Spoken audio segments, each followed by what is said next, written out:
వాటన్నింటినీ కలిపి రాష్ట్ర ప్రభుత్వానికి ఒక రిప్రజెంటేషన్ మన రౌండ్ టేబుల్ సమావేశం తరపున ఇద్దాము అనేది ఒకటి.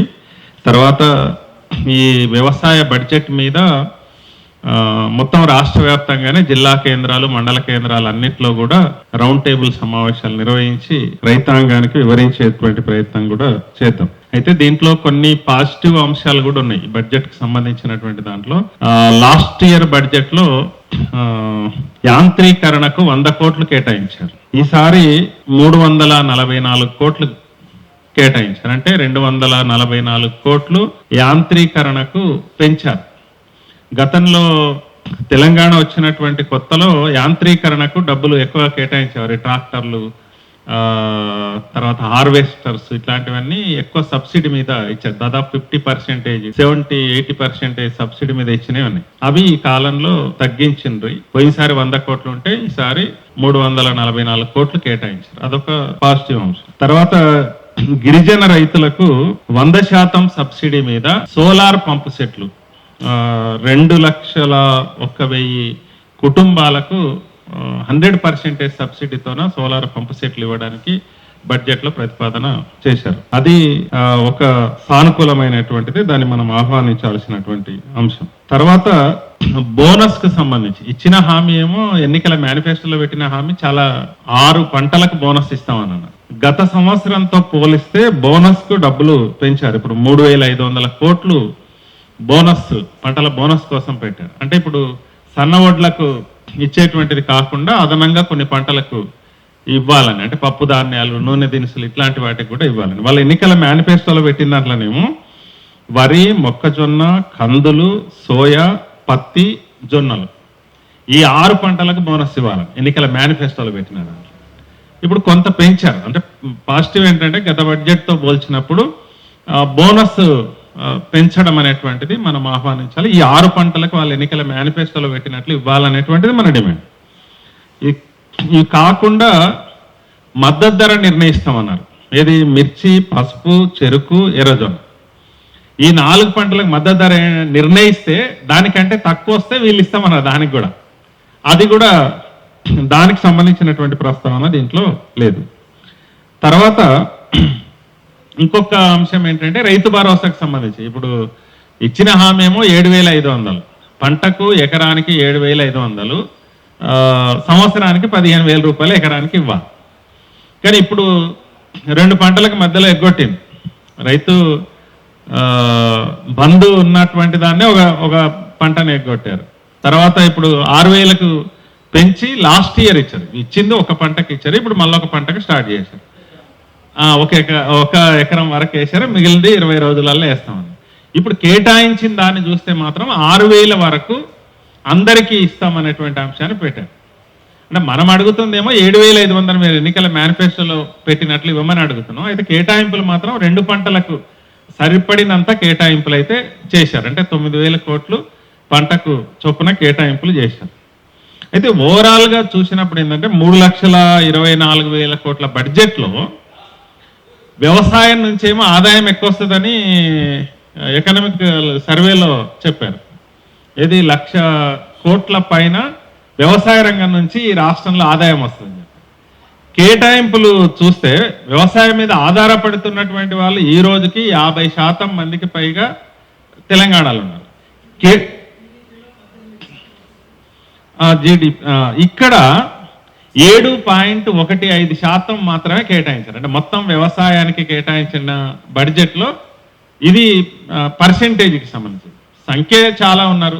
దీని నుంచి ఆదాయం వస్తుందని చెప్పారు, కానీ ఆచరణలో చూసినప్పుడు దీనికి ఆ సంఖ్యలో ఉపాధి చూపిస్తున్నటువంటి సంఖ్యలో, ఆదాయం వస్తున్నటువంటి సంఖ్యలో కేటాయింపులు లేవు అనేటువంటి. వ్యవసాయంలో కోత ఉంది. దాదాపు లెక్కలు అన్ని ఏమంటారు, ప్లాను నాన్ ప్లాన్ అంతా కలిపితే దాదాపు 1,200 కోట్ల రూపాయలు లాస్ట్ ఇయర్. అంటే బడ్జెట్ ఏమో పెరిగింది, వ్యవసాయ రంగానికి ఏమో కోత పెట్టారు. సాగునీటి ప్రాజెక్టులకు కూడా తగ్గించారు. సాగునీటి ప్రాజెక్టులకు కూడా గత సంవత్సరం కేటాయించిన దానికంటే 23,355 కోట్లు కేటాయిస్తే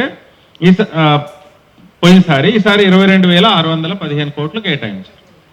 లెక్క ఏం చెప్పారు? ప్రాజెక్టులకు సంబంధించి మొత్తం 73 ప్రాజెక్టులలో 42 ప్రాజెక్టులు అంటే 10 భారీ ప్రాజెక్టులు, తర్వాత 32 మధ్యతర ప్రాజెక్టులు పూర్తయినాయి అని చెప్పారు. కానీ సాగునీటి పెండింగ్ ప్రాజెక్టులు అంటే దీర్ఘకాలికంగా పెండింగ్లో ఏమంటారు, పెండింగ్ ప్రాజెక్టులు అన్నీ అట్లా ఉండిపోతున్నాయి. దాని కాస్ట్ ఏమో పెరుగుతోంది. అంటే కేటాయింపులు మాత్రం ఆ రకంగా పెంచలేదు అనేటువంటిది అది ఒక అంశం. తర్వాత మన రవీందర్ గుర్తు చేసినటువంటి ఇన్సెంటివ్, పాలకు బీఆర్ఎస్ 4 రూపాయలు ఇచ్చింది, మేము 5 ఇస్తామన్నారు. ఈ 5 రూపాయలకు సంబంధించినటువంటి ప్రస్తావన ఎక్కడ కనబడలేదు. తర్వాత కౌలు రైతులకు సంబంధించినటువంటిది కూడా మన వాళ్ళు గుర్తు చేశారు ప్రసాద్ వీళ్ళు.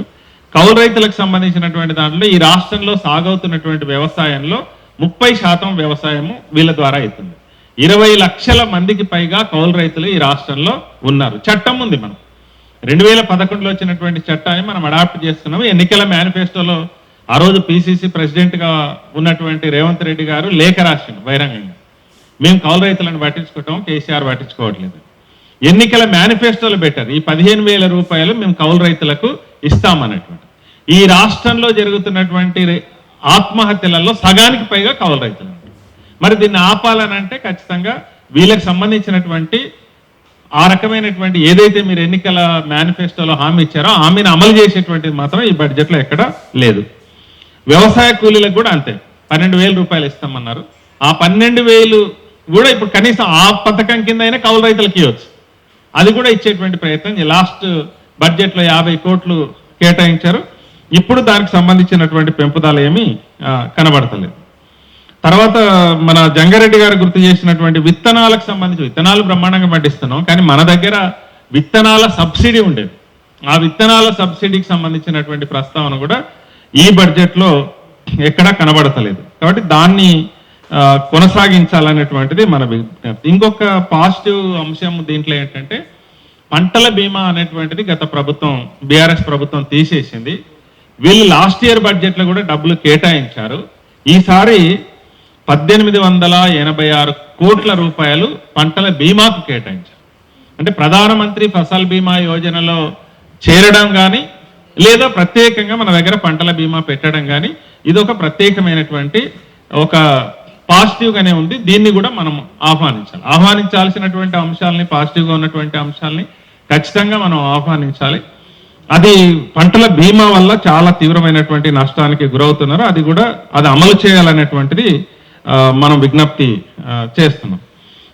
ఈ సవరణలతోన రాష్ట్ర ప్రభుత్వానికి మనం ఒక రిప్రజెంటేషన్ కూడా చేద్దాం అనేటువంటిది ఈ రౌండ్ టేబుల్ సమావేశం తరఫున మీకు అందరికి ముందు ప్రతిపాదన చేస్తూ భవిష్యత్తులో యాక్టివిటీ కూడా దీని మీద ఖచ్చితంగా తీసుకుందాం. ఎన్నికల మేనిఫెస్టోలో ఇచ్చినటువంటి హామీలన్నింటినీ అమలు చేసే దానికోసం భవిష్యత్తులో జరిగేటువంటి ఐక్య పోరాటాలు అంటే కేంద్రం మీద కూడా చేయాలనేటువంటిది ఒక మన వాళ్ళు మాట్లాడారు.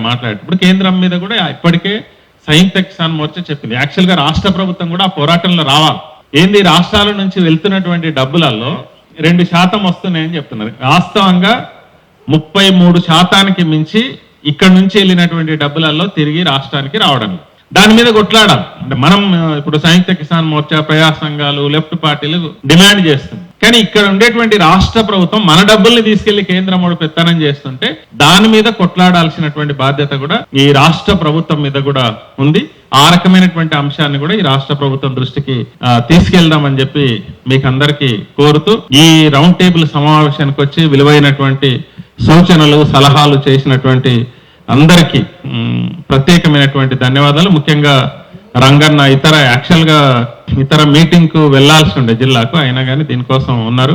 మన సీనియర్ నాయకులు మల్లారెడ్డి గారు, ఇతర మన ప్రజా సంఘాలు, అదే రకంగా మన భాస్కర్, విజయ్ ప్రత్యేకంగా దీనికోసం వచ్చారు. పత్రికా మీడియా మిత్రులందరికీ కూడా ప్రత్యేకమైనటువంటి ధన్యవాదాలు తెలియజేస్తూ సెలవు. నమస్కారం.